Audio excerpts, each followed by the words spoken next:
Hi everyone, my name is Saisha and you're watching Kitabe. Today I will be talking about my favorite books from 2019. The reason for that is that I realized that I never got a proper chance to speak about them even on my Bookstagram account. If you don't follow me there, please do. So yeah, that is what I will be doing today. So let's start. Now the first book that I want to talk about is a graphic novel. It has various volumes. I don't remember the number of volumes, but it is Alex plus Ada, which is written by Jonathan Luna and illustrated by Sarah Vaughan. So the story is about Alex, who is a human and he is gifted a robot by his grandmother as a companion. It is set in a futuristic world where it is okay to have relationships with a robot. So slowly and gradually it is discovered all over the world that the robots have become sentient, and that is not a good thing. So the corporations that are responsible for making the robot, they kind of try to hide that fact that the robots are becoming sentient, and some robots are not, they can't digest the fact that they can't digest having so many emotions, so they act out. So there is a lot of rebellion, there are revelations, there is many conspiracies involved, and I absolutely loved reading it. It is very wholesome, as the children say, or teenagers, sorry. And what the main part that I did like about it is that it is not about a main character saving the entire world. It is just about Alex, who is a normal guy, and he was gifted a robot and he fell in love with it, who was also sentient. Her name is Ada, I forgot to mention that. So yeah, I mean, it is overall a very good graphic novel which just makes you realize about the technology that we're developing, the technology that will come in future. So I really recommend it. I think it's amazing and it really captures everything perfectly. So yeah. Okay, so the second book that I want to talk about is Virginia Woolf's A Room of One's Own. It was initially a lecture that was delivered by her in some college, and it was later published into a book as an essay, and it is completely inspiring. It is beautiful. I loved the way she talks about fiction, the work of fiction written by women. It is completely so moving. I think that is the best way to describe it. And initially I did have a problem with understanding the language because it is written very long ago, but I had help with Sparks Notes, and after that I just kind of got used to it and it went okay for me. I think I evolved how to understand. So yeah. So the next book that I have is Nimona by Noelle Stevenson. It is one of my favorite graphic novels that I've ever read.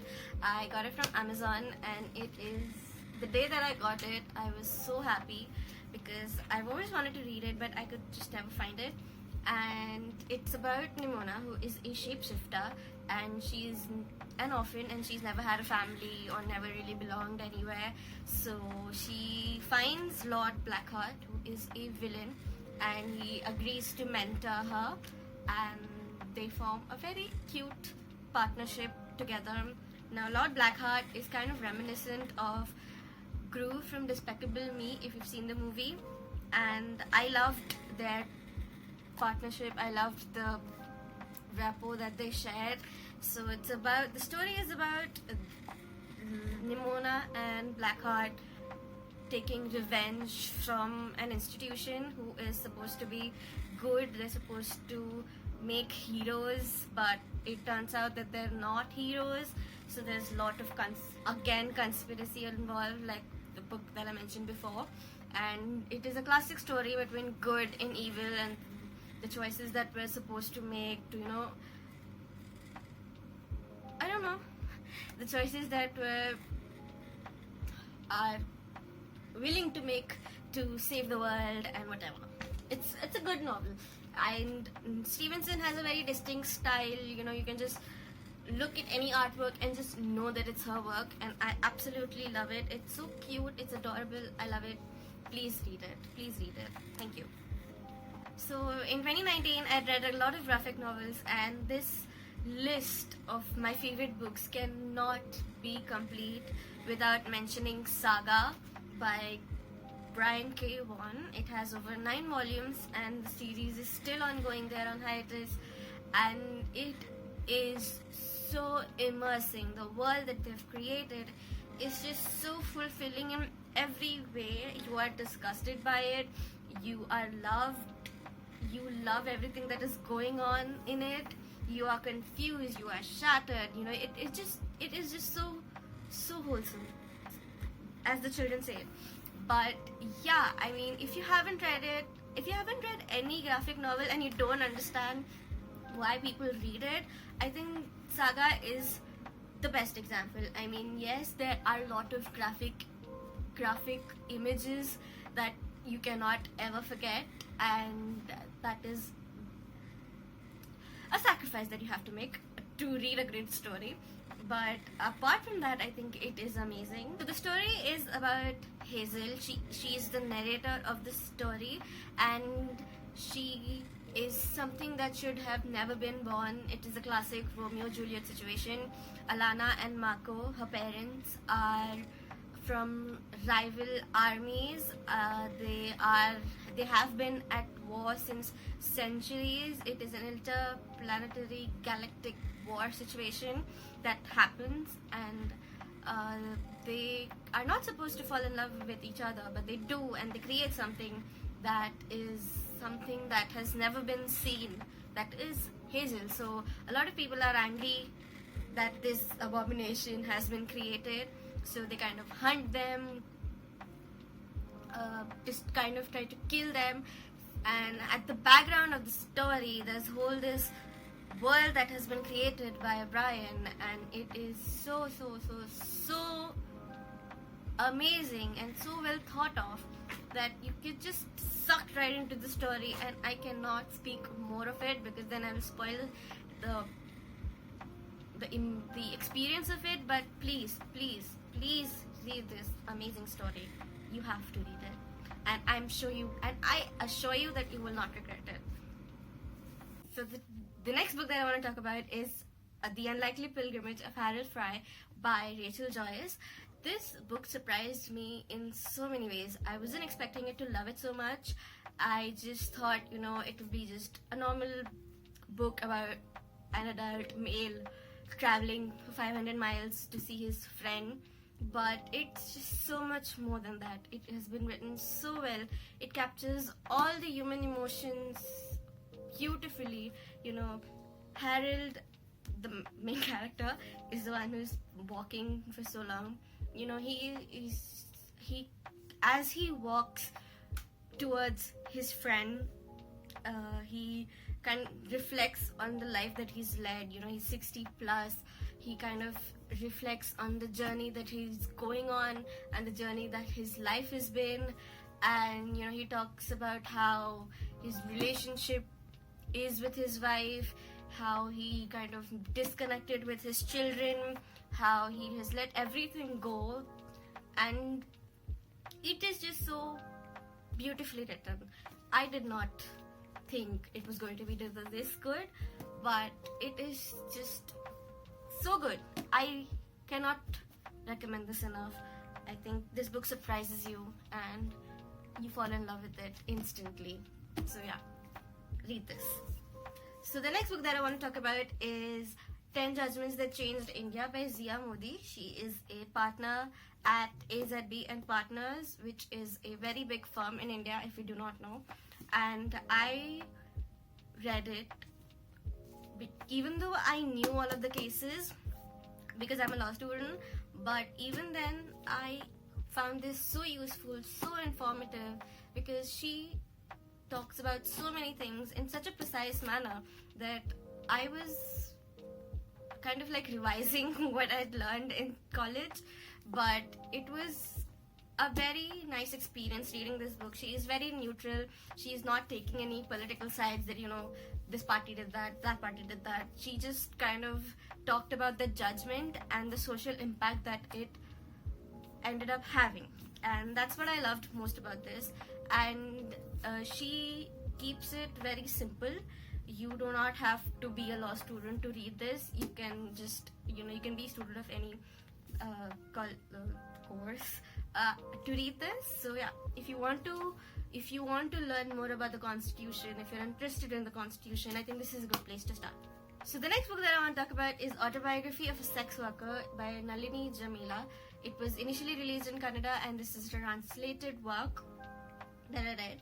And I think this book captures the realities of sex workers that we are not aware of, because we are privileged and we don't have to care about that. But reading this book was eye-opening for me, because we tend to depend on Bollywood for things like this. At least I have at a certain point, when I did not read as many books as I do now.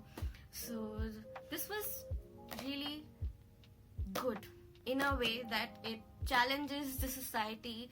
It talks about police brutality. It talks about how sex workers are manipulated. The same police that pay them money for the work come next day and beat the shit out of them, which is so tragic. She later becomes a social worker to help sex workers, and I think her journey is so inspiring, so moving, and I really hope that more and more books are published like this, so that at least we can help them to raise awareness, and by buying their books, most importantly, I think. And so yeah, I really hope you read this one. The next book that I want to talk about is Little Women by Louisa May Alcott. It was published in the 1800s, and it's about these 4 sisters named Meg, Jo, Beth, and Amy. Their father is in civil army. He is off fighting the war, but they have their mother. They're not very well-to-do. They're poor, but their mother is the most amazing mother that I've read about in literature. She is so warm, she is so loving, and she tries to teach her daughters the best things, and their sisterhood was so inspiring, was so cute to read about. They also have this neighbor named Laurie who comes and plays with them, and I just had the best time reading this book. It did take me long because I'm not usually used to the classic literature language that was used before, but I absolutely had fun, and I really recommend it. The next book that I want to talk about is India's Most Fearless by Shiv Arur and Rahul Singh. It contains 14 stories about the Navy, Army, and Air Force, and how they try to protect our motherland and the extent that they go to. And I really was inspired and moved, and I was totally captured by the way this book is written. It is completely amazing, and I love the experience of it, and I highly recommend it. If you want to know how and what the army does and how they save us, even though we're completely unaware of it. So yeah, this is a good place to start. So the next book that I want to talk about is Buffering by Hannah Hart. She is a American YouTuber. She's very famous, and her channel was basically a cooking channel, and then she divulged into other styles of videos, and I've always loved her, and her personality really shines through in this book. I think writing really suits her. She talked about a lot of things that she doesn't normally talk in her videos, which I loved. Normally YouTubers just adapt the same style that they do in their videos, and they just kind of write it down and then call it a book, but not Hannah. I think I really look forward if she ever decides to publish more books. I loved her. I love her voice. I love things that she had to say. She really talks about hard-hitting situations. She talked deeply about her depression and talked about things that made her uncomfortable, but she knew that they were important, and I love that. I also love that after reading this book, I could say that I learned something new that I did not know before. I think that was the best part. So the next book that I want to talk about is It Ends With Us by Colleen Hoover. It was my first by her, and it deals with physical abuse. So if you're not comfortable about reading such a thing, then please stay away from this book. I particularly did not know what it was, so I started reading, and I wanted something light and romantic, cutesy drama thing, but it was so much more than that. It starts off as a cutesy romantic novel, which is what I thought it was, but it deals with the topic, gets around it, and it deals with it so gracefully. I think Colleen is a very experienced writer. I mean, obviously she is. She has so many published stories, but I did not expect that. I did not expect that. She is very gifted, and I love her writing. It was beautiful. The book is beautiful. I really recommend it if you're comfortable reading about such a topic. So if you do, let me know. The final book that I want to talk about is a graphic novel / memoir. It is called Genderqueer. The author identifies as a non-binary person. The book mainly focuses on the author's journey towards discovering her own sexuality and her own self. The author uses EMR pronouns. They are genderless pronouns, and I absolutely loved reading each and every page of this graphic novel. It was so honest, so immersive, and so informative, because personally I did have such questions about myself, but I never kind of thought enough that these questions would lead somewhere, and I just kind of ignored them completely and went on living my life. But seeing the author being so persistent, being so willing to find the answers, being so willing to accepting new possibilities, of wanting to accept those possibilities, was something that I did need. I cannot explain how I felt at that moment when I was reading page after page and seeing the author opening herself to so many possibilities, to relentlessly not conforming to the societal male, female, or even anything basically. The author just wanted to feel at home. If it were up to me, I think I would recommend this book, or I would force this book upon every human I know, every teenager I know, because, knowingly or unknowingly, we have doubted our sexualities, our orientations, our identities. There's always been that one nagging thought that, am I supposed to like this person? And I think this book shows us, or at least tries to help us to understand that, it's not that weird. So yeah, that was why I found the book to be so impactful and necessary to read. If you have already read the books that I mentioned before, or you want to read them now, please let me know in the comment section below. And if you're not comfortable with that, please feel free to message me on my Instagram. They will be linked below. I would love to have a discussion with you on books or anything related to books, or anything basically, if you want to. And thank you for watching. I hope I see you next time. Bye.